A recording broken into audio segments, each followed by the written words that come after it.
મુંબઈમાં આટલી ગરમી છે તો દેશમાં કેટલી ગરમી હશે.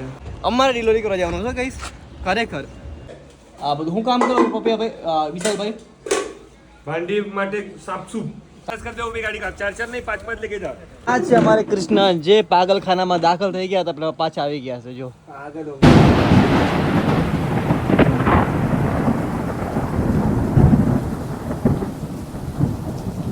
ગુજરાતી સો કેમ છો? સ્વાગત છે મારા ન્યૂ બ્લોગમાં તો ગાઈસ ચલો શરૂ કરીએ આજનો ન્યૂ બ્લોગ. ગાઈસ સવાર જય શ્રી કૃષ્ણ, જય માતાજી, જય મુરલીધર. હું આવ્યો છું સવારે ક્યાંય વિશાલભાઈને મળવા. જે વિશાલભાઈ બીમાર હતા એ ભાગી ગયા હતા, મતલબ ઘર સંસાર મૂકીને પાછા આવ્યા છે.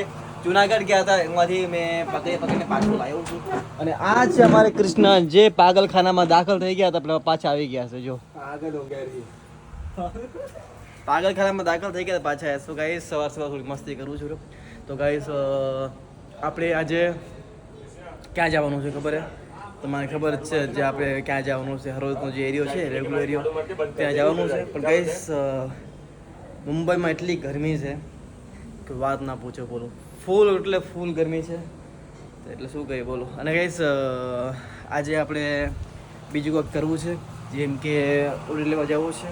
અને હા આ જો માતાજી જેને મેં દીવાબત્તી કરી લીધી છે, દીવાબત્તી કરીને હવે થોડી વાર બેઠો છું અને બેસીને હવે મારે જવું છે ક્યાં ઓર્ડર લેવા. બરાબર વિશાલ? બરાબર. જાસ્તી ને ઓર્ડર લેવા. તો કે હવે મારે જવું છે ઓર્ડર લેવા. તો પહેલાં મેં પાણીની બોટલ પણ રેડી કરી લીધી છે, મારો બેગ પણ રેડી કરી દીધો છે.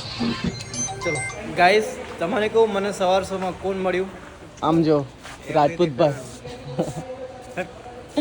ગાઈસ આ ડિલિવરી બોય. ગાઈસ મુંબઈમાં એમ કે ને બધા કે ભાઈ નવા નવા કપડાં પહેરી દેશમાં આવે બરાબર, પછી એમ કહેતા મુંબઈ શું કર્યો હતો કે મોટી ઓફિસમાં ભાઈ હાવ ખોટી વાત કરી. આમ જો આમ જો ગાઈસ આ જો પાણી ડિલિવરી કરે શું કે ભાઈ બરાબર કે નહીં?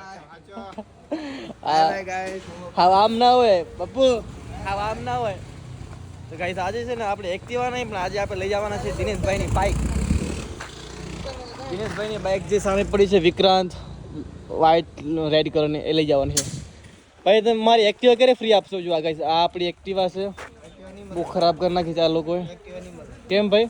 5 लगा दे गाड़ी का, वो भी सत्यानाश कर दे गाड़ी. सत्यानाश कर दे वो भी गाड़ी का 4 नहीं 5 लेके जा. 10 लेके जाएंगे.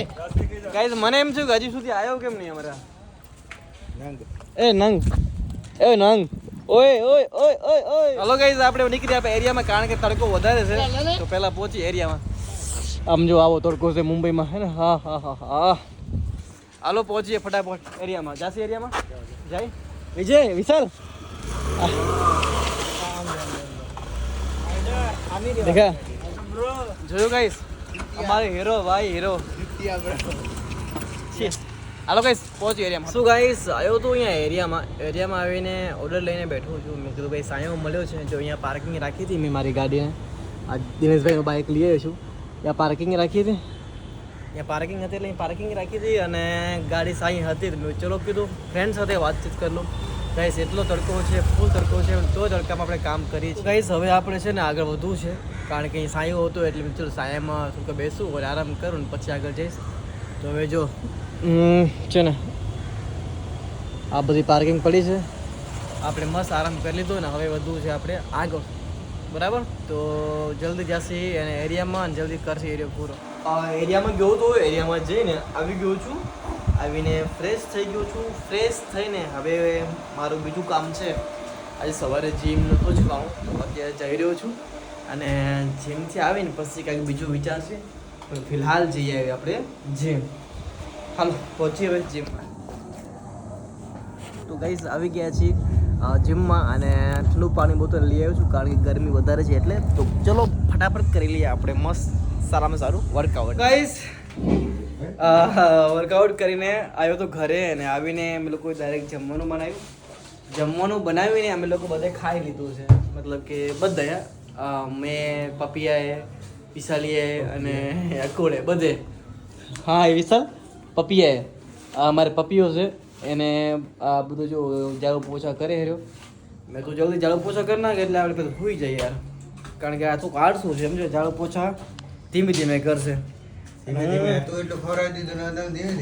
તો પછી હું તો કે માટા બાટા મારું યાર, કારણ કે મને યાર કંટાળો આવે છે એટલા માટે એવું છે ગાઈઝ. અને ગાઈઝ એક કેવું છે કે સોરી, કારણ કે થોડા ટાઈમથી શું કે આપણે બ્લોગ નથી આવતા અને બધું હોય છે એવું, શું કામ કરે વધારે હોય છે બ્લોગ નથી આવતા. બહુ જલ્દી આપણે હવે રેગ્યુલર બ્લોગ આવે એ પૂરેપૂરી હું કોશિશ કરું છું. તો જે આ લોકો સાફ સફાઈ કરી કે ના કરી. ઓય આડસુ ચલક ફટાફટ કામ કર ને. તો અમારો જે પપ્પીઓ છે ને, આ પપ્પીઓ એને આમ જો બધી સાફ સફાઈ કરી નાખી છે, ફટો કરી નાખ્યો છે. આગો હું કેવા માંગે છે પપ્પી આવી છે? હા માણસ છે ને વિશાલ, પપ્પી આવી છે, હું કેવા માંગીશ પપ્પી આવી છે? पप्पी हमारा नेता है. હા બરાબર. અને ગાઈસ અમારે વિશાલભાઈ જો સૌથી મોટા છે રૂમમાં, અને એ શું કામ કરે ખબર? આમ જો આ બધું હું કામ કરું પપ્પિયાભાઈ, વિશાલભાઈ? भांडी માટે સાફસૂફ સાફસૂફ કર બિંદાસ કર.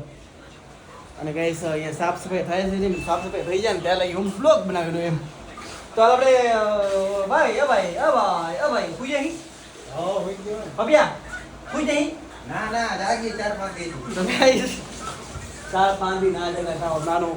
ચાલો ગાઈસ સુઈ જઈએ અને મળીએ કાલ સવારે. ગુડ નાઇટ, જય શ્રી કૃષ્ણ, જય માતાજી. મળશે ક્યારે? કાલ સવારે. ઓકે ચલો મળીએ. જય માતાજી. મોર્નિંગ ગાઈસ, જય શ્રી કૃષ્ણ, જય માતાજી. તમારા આજે સ્વાગત છે, મતલબ કે સવાર થઈ ગઈ છે.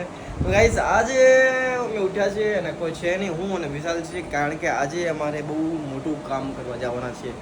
સિરિયસલી બહુ મોટું કામ કરવા જવાના છે. એટલે હું તમને પછી રસ્તામાં બતાવી દઈશ કે મારું શું મોટું કામ કરવા જવાના છે. કાલે જમીન સૂઈ ગયા હતા અને હવે અમે લોકો ઉઠ્યા છીએ. ઉઠીને ફ્રેશ થઈને હવે અમારે જવાનું છે બહુ મોટું કામકાજ કરવા.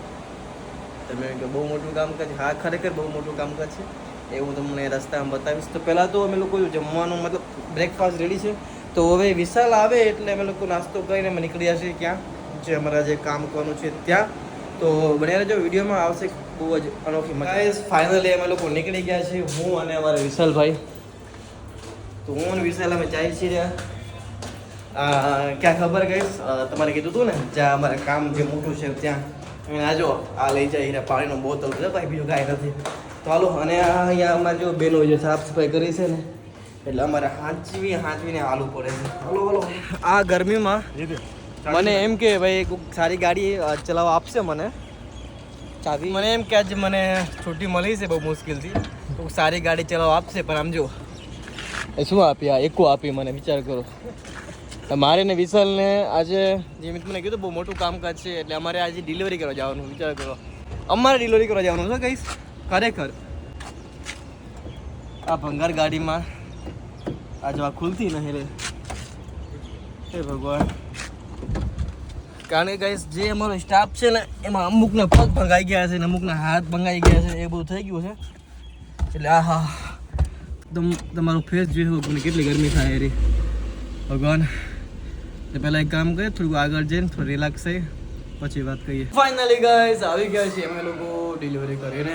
જે આખું બધું કામકાજ હતું ને ગાઈસ એ બધું પૂરું કરી નાખ્યું. ખરેખર થાકી ગયા.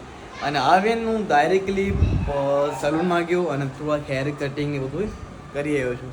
તમારે કેવું લાગતું છે સવારને? અને મને એવું લાગે છે કે છોકરા નાનકા જે નીચે છે ને એ તોફાન કરતા લાગે છે, એવું લાગે છે. તો ગાઈસ હું આવ્યો ડાયરેક્ટ રૂમે ને સોરી પહેલાં ગયો સલૂનમાં જઈને હેર કટિંગ કરીને આવ્યો ને પછી આવીને ડાયરેક્ટ રૂમમાં આવીને સૂઈ ગયો હતો. અને અમારા જે વિશાલભાઈ હતા જે મારી સાથે હતા એ કે હું મારા ઘરે જાઉં છું, એટલે એના ઘરે નીકળી ગયો અને હું આવ્યો ડાયરેક્ટ રૂમે. ગાઈસ એવું બધું મારું સીન થયું આજે. પણ ગાઈસ આજે સાચું કહો ને તો આ મુંબઈની ગરમીમાં અમે લોકો જેટલા થાક્યા છે ને કદાચ તમે લોકો થાક્યા હશો. મુંબઈમાં આટલી ગરમી છે તો દેશમાં કેટલી ગરમી હશે કાંઈ વિચારી નથી શકતા. દેશમાં તો આના કરતાં પણ વધારે ગરમી હશે.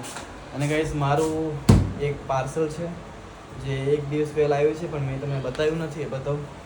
આ છે મારું જીમનું ક્રિએટિન જે હું લઉં છું અત્યારે, જેની એક ચમચ ખાલી આટલી જ છે, પણ એ ચમચ લેવાથી આપણે દિવસનું 4 થી 5 લીટર પાણી પીવું પડે છે. એ અત્યારે હું કરી રહ્યો છું. તો ગાઈસ હજી કોઈ આવ્યું નથી. અને આ મારી ખાલી એક જ માણસ છે, એ છે આપણે ઉમેદ. કેસા ઉમેદ? સહી. અને ગાઈસ ઉમેદ જોડે એક સીન થયું છે. એ સીન શું છે કે એના ફોનની આ જે ડિસ્પ્લે છે ને એ જ નીકળી ગઈ હતી, મતલબ નહીં તૂટી ગઈ હતી. અને એને આજે નવી ડિસ્પ્લે નખાવી છે 1200 રૂપિયાની. 1200 રૂપિયા ને? હા 1200. એને આજે નવી ડિસ્પ્લે નખાવી છે 1200 રૂપિયાની. બીજું બાપો બાપ, નોર્મલ ફોનની ડિસ્પ્લે 1200 રૂપિયાની આવે છે અને બહુ મોંઘા ફોનની ડિસ્પ્લે મોંઘી આવે છે. મારો ફોન સાચો પડે છે કારણ કે મારા ફોનની ડિસ્પ્લે છે 25,500 રૂપિયાની. એટલે તમે તમારા ફોન સાચવજો કારણ કે ફોનની ડિસ્પ્લે હવે આજકાલ બહુ મોંઘી હોય છે. તો ગાઈસ હવે છે ને અત્યારે હું વાત નહીં કરું કારણ કે હજી અમારે થોડુંક બીજું ઘરનું કામ છે. આ નવરું બધું પડ્યું છે ને આ બધું જેવું તેવું. મેં કીધું કોઈ આવ્યું નથી ને પેલા થોડું ઘણું ચલો હું કીધું સાફ સફાઈ કરી નાખું. તો હવે હું તમારે ક્યારે મળીશ ખબર છે? જ્યારે એ લોકો આવી જશે ને બધા સ્ટાફ ત્યારે મળશે ને ત્યારે કરશું વાત. સો ફાઇનલી ગાઈસ બધા લોકો આવી ગયા છે અને જમવાનું પણ એકદમ રેડી થઈ ગયું છે. અને કોણ કોણ આવ્યું છે એ તમને કહી દઉં. એક તો અમારે આ રાજપૂતભાઈ અને એક અમારે આ હક્કુભાઈ. ગાઈસ આ હક્કુભાઈ છે ને એ પોતાના નાનકા બે છોકરા છે, એક નાનકી છોકરી અને એમનો છોકરો. એમના માટે શોપિંગ કરવા ગયો હતો, એ અત્યારે પાછો આવ્યો છે. ગાઈસ બહુ સારા, મતલબ એટલા મસ્ત નાનકા છોકરા કપડાં લઈ આવ્યો છે. તમે બતાવો છો આ એમને એનકી બેબી છે એના માટે લઈ આવ્યો છે. વાહ જો કેટલા મસ્ત લાવ્યો છે. અને આ એમના છોકરા માટે લીધા છે. જો કેટલા જોરદાર છે. વાહ આખું વાહ છે ને ગાઈસ. મારી ચોઈસ છે બોલો, મતલબ લઈએ આ ભાઈ આવ્યો છે પણ ચોઈસ કોને આને લેવરાયા છે? મેં બરાબર. પૈસા કોને આપ્યા? તે આપ્યા? આ કંજૂસ મારવાડી ભાઈ. આમ જો જોરદાર કપડાં છે, મને ગમ્યો. હકુ આ છોકરાનું નામ શું છે ભાઈ? યાન્સ યાન્સ. વાહ એને હા લાગશે. ચલો રિદ્ધિ મિધિ વિધિ. તો વિધિ ને વ્યાસ મને કપડાં લઈ આવ્યો છે હકુ ભાઈ. અને કઈ અમારે જમવાનું જો રેડી પડ્યું છે. અમે લોકો વાટ જોઈએ છીએ અમારે વિશાલભાઈ, એટલે એ આવશે કે નહીં આવે ખબર નથી પણ આપણે બેસી જઈએ બરાબર ને જમવા. તો ગાઈસ ઓલરેડી બ્લોગ લાંબો થઈ ગયો છે, તો હવે આપણે આ બ્લોગને લાંબો નહીં કરી અને એન્ડ કરી નાખીએ કારણ કે હજી આ બ્લોગનું મારે એડિટિંગ બાકી છે. ભાઈ મને જરા હા. તો ગાઈસ ઓલરેડી આ બ્લોગનું એડિટિંગ બાકી છે, એટલે બધું બાકી છે એડિટિંગ કરવાનું. તો ગાઈસ કરીશ આ બ્લોગને એન્ડ. અગર આ બ્લોગનો સારો લાગ્યો તો લાઈક કરજો, કમેન્ટ કરજો, શેર કરજો. મળી હવે નેક્સ્ટ બ્લોગમાં. ત્યાં લગી જય શ્રી કૃષ્ણ, જય માતાજી, જય દ્વારકા.